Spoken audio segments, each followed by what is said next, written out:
Abantu mu bitundu bye Kasese bali mu ketalo wakati mu kusina amazina ag'ekikonzi nga beeteekera okwaniriza Omusinga kyawo Wesley Mumbere olunaku olw'enkya.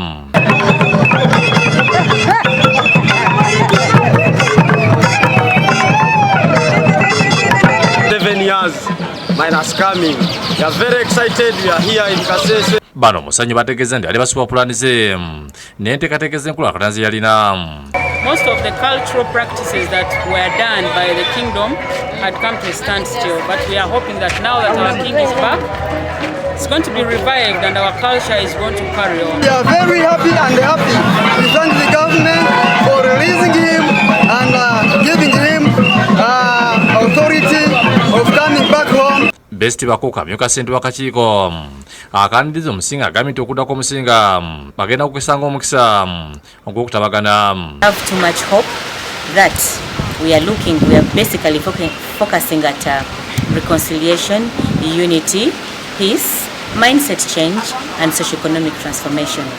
Nathanael Walema nga isente wakakiiko akaniriza Omusinga agambye nti bafunyedde ennyumba y'ekiseera Omusinga wanagira ng'abeera nga we balira gavumenti okumuzimbira olubiri olunaatuula kuyika 5. You may know that government has already bought 5 acres of land on which they are going to build the new palace. So this is just going to be a temporary arrangement until that palace is constructed by government on the land which they have already bought for him. Nelson Tushime omwogezi poliisi mu bitundu bya Rwenzururu yagambye nti Omusinga wakutuuka Kasese ku ssabatandisi okupakira oluvannyuma atwalibwe Kasese golf course ayogereko eri abantu be. All is set for the homecoming of the king of Rwenzururu. Is expected to land at 11 a.m. at Kasese airfield, and thereafter is going to have an address at Kasese golf course. Agambye nti abantu batono abagenda okukirizibwa Kasese Air Force wagenda okutuukira.